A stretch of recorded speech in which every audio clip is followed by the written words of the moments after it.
ఈ రోజు కొంచెం డిఫరెంట్గా ఐటీ సెక్టార్ గురించి తెలుసుకోవాలనిపించింది. సో డే 1 ఆఫీస్ ఏంది, how was your experience?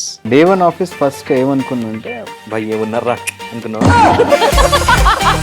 First interview అంటే ఎవరికైనా కూడా కొంచెం డగ్ డగ్ డగ్ డగ్ బాగా భయం నీకే ఉండేది బ్రో. నేను 50 ఇంటర్వ్యూస్ ఫెయిల్ అయ్యా.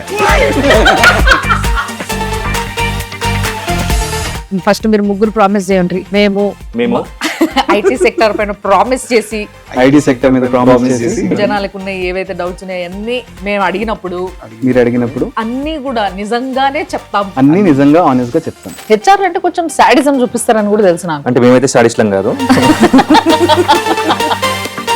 మేము మంచిగానే ఉంటాము, కాకపోతే హెచ్ఆర్ తీసుకుంటే సాడిస్లా తయారవుతాం అనమాట. కొంతమంది పర్ఫార్మెన్స్ డౌన్ అవుతుంది అనమాట after marriage, after having kids అని వీళ్ళు అనాలిసిస్ తీసి నాదైతే అవ్వలేదు. ఇది కాదు, నాది కూడా కాలేదు. నేను విన్నది ఏంటంటే ప్రాజెక్ట్ మేనేజర్ మంచి రిలాక్స్ హౌస్ అని ఆయన కిందోళ్ళతో పని చేపిస్తాడు, ఈయన ఏం చేయడు అని. అంటిల్ అన్లెస్ మీరు ఆ బురదలో దిగితే గానీ మనకు తెలియదు ఎంత లోతుందో. మొత్తం మీద ఐటీ బురద అంటున్నాడు మనం. ముఖ్యంగా నువ్వు 50 ఇంటర్వ్యూలు ఫెయిల్ అయినా అన్నావు కాబట్టి బ్రో, ఏంది ఎక్కడ ఫెయిల్ అయినావు అంటే ఏది నువ్వు తర్వాత రియలైజ్ అయింది ఏంది ఇది నేను చేసిన తప్పు అని?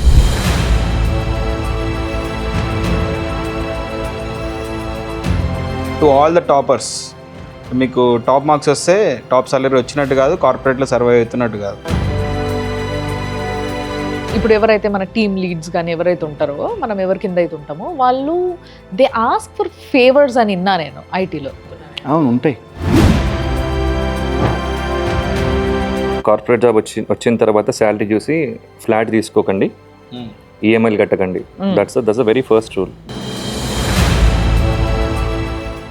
రీసెంట్ గా నేను తెలుసుకున్నది ఏంటి అని అంటే హెచ్ఆర్ పోలీస్ స్టేషన్ పోవాల్సి వస్తుంది. మన పోలీస్ వాళ్ళ కంటే ఎక్కువ వెళ్తాడు police station. Actually office login చేయకుండా పోలీస్ స్టేషన్ లో లాగిన్ చేస్తాను నేను డైలీ. ఆయన పెద్ద క్రిమినల్ లా చెప్తున్నాడు. లేదు